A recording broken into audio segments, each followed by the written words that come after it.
మింగకూడదు. చెప్పండి, ఆదాము అవ్వలు. అవ్వమ్మ అనకూడదు, ఆదాము అవ్వలు. తిరగబడ్డారు లేదా? తిరగబడ్డం అంటే ఏంటి? ఆజ్ఞను అతిక్రమించడమే. నేను పిల్లలను పెంచి పెద్దవారినిగా చేశాను, వారు నా మీద తిరుగుబాటు చేసి ఉన్నారు. చూసారండి వేదన. ఈరోజు ఆదాము అవ్వలు చేసిన పనికి వేదనతో మాట్లాడుతూ ఉన్నాడు. అయితే ఇంకేమంటున్నాడు చూడండి, ఉండండి, ఆలోచన చేయండి. 2వ వచనంలో ఆకాశమా ఆలకించు, భూమి చేయదు. ఇప్పుడు నరులు భూమి మీద ఉన్నారా? ఆదాము అవ్వలు పడిపోయారు, పాపం చేశారు, దూరం అయిపోయారు దేవునికి. ఇంకెవరైనా నరులు ఉన్నారా?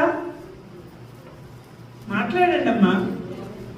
అక్కడ ఎవరైనా ఉన్నారా? ఆయన మాట చెప్పుకోవడానికి ఎవరైనా ఉన్నారా?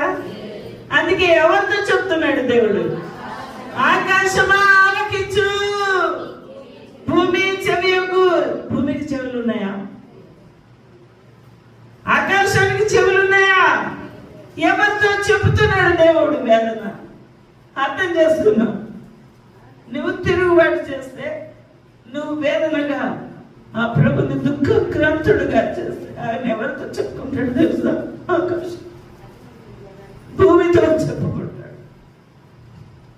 నిన్ను కన్నందుకు, నిన్ను పెంచుతున్నందుకు, నిన్ను పోషించుచున్నందుకు, నీకు జ్ఞానం ఇచ్చి ఇంతగా వాడిగా చేసినందుకు నువ్వు మాట వినకపోతే అప్పుడు ఆయన ఆకాశంను భూమిని పిలుస్తాడు, సాక్షులుగా పిలుస్తాడు. ఎలా పిలుస్తాడండి? మామూలుగా మాట్లాడట్లేదు దేవుడు, సాక్షులుగా. అర్థం చేసుకున్నాం. ఈ సాక్షులు ఎందుకోసం కావాలి అనంటే, దేవుడు ఏదైనా తీర్పు తీర్చాలి అనంటే, దేవుడు ఏదైనా నీ మీద యాక్షన్ తీసుకోవాలి అనంటే 2 సాక్షులు కావాలి. ఎవరు కావాలండి? 2 సాక్షులు. ఈ 2 సాక్షులు పిలుస్తున్నాడు ఇప్పుడు. ఎవరండి 2 సాక్షులు? ఆకాశమా ఆలకించు, భూమి చెవియకు. ఇప్పుడు ఆకాశం నుంచి నువ్వు తప్పించుకొని ఎక్కడికి వెళ్ళిపోతావా? వెళ్ళి చూద్దాం. భూమి నుంచి ఏమనుకుంటున్నామంటే, మంచం మీద పరుండి ఏం చేస్తున్నారటండి? మంచం మీద పరుండి దురాలోచనలు ఆలోచించిన వారికి శ్రమ.